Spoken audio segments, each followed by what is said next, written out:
Start verildi. Koşuda başladı sayın yarışseverler. 1 numaralı Aşvarya rakiplerinden 2,5 boy sonra koşuya başladı.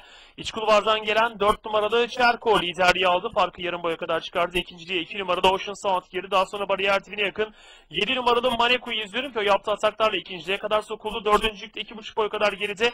Orta kulvarda 5 numaralı Ketomatik var. Bu safkanın hemen sağrısında bariyer dibine yakın 6 numaralı Jingle Bell.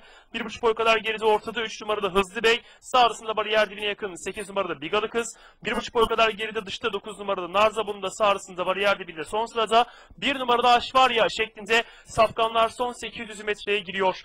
Liderlik iç kulvardaki 4 numaralı Çerko'da fark 1,5 boy kadar. 2 numaralı Ocean Sound takipse 2,5 boy geride iç kulvarda.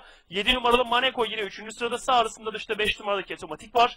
Daha sonra bariyer dibine yakın 6 numaralı Jingle Bell. 1,5 boy geride orta kulvarda 3 numaralı Hızlı Bey sırasıyla viraj dönülüyor.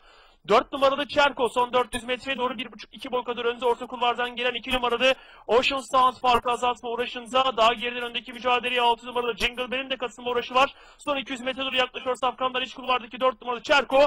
1,5-2 boy kadar koşunun lideri orta kulvardaki 2 numaralı Ocean Sound'ta ona yine en yakın safkan konumunda. Son 200 metreye girildi. 1,5 boy kadar Çerko önde orta kulvardan. Ocean Sound'un atakları var ancak son 100'e doğru da farkı biraz daha açtı. Şimdi 4 numaralı Çerko fark 3 boy oluyor ve koşuyu 4 numaralı Çerko Selçuk Akbulat'ta kazanıyor ikincilik için. 2 numaralı Ocean Sounds ve bariyer dibinden gelen 8 numaralı Bigalı Kız fotoyu birlikte geçti. 1 numaralı Aşvarya'da koşudan 4. olarak ayrıldı. Birinci koşuyu 4 numaralı Çerko Apprentice'i Selçuk Akbulat'ta kazandı.